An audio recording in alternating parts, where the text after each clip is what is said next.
എൻ്റെ സർട്ടിഫിക്കറ്റിൽ ജാതിയില്ല. എൻ്റെ അച്ഛൻ ജാതിയിൽ വിശ്വസിക്കുന്നില്ല. ഓ ഗ്രേറ്റ്. ജാതിയുടെ അവിടെ ഒരു വര ഇങ്ങനെ വരച്ചു, കാസ്റ്റ് ബ്ലാങ്ക്, ഒരു നില്ലെന്ന് പോലുമല്ല, ചുമ്മാ ഒരു വര വരച്ചിരിക്കുകയാണ്. ഹെഡ് മാസ്റ്റർ വരച്ചതാണ് 10ാം ക്ലാസ്സിൽ. 10ാം ക്ലാസ്സിലാണല്ലേ SSLC സർട്ടിഫിക്കറ്റ് തയ്യാറാക്കുന്നത്. ഇത് കൊടുത്തു. ഞാൻ എൻജിനീയറിങ്ങിന് പോയി.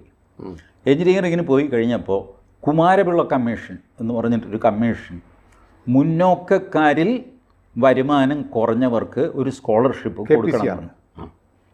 എനിവേ ഞാൻ ഈ സ്കോളർഷിപ്പിന് അപേക്ഷിച്ചു. അപ്പോൾ അതിൽ ജാതി എന്താണെന്ന് എഴുതണം. ഞാൻ ക്ലാർക്കിനോട് പറഞ്ഞു, അല്ല എനിക്ക് ജാതിയില്ല.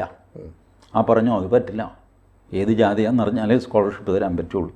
ഞാൻ പറഞ്ഞു, സാർ ഞാൻ പട്ടികജാതി പട്ടികവർഗത്തിൻ്റെയോ മറ്റ് പിന്നോക്ക വിഭാഗം OBC SC BC ഇതിൻ്റെ ഒന്നും ഞാൻ ചോദിക്കുന്നില്ല.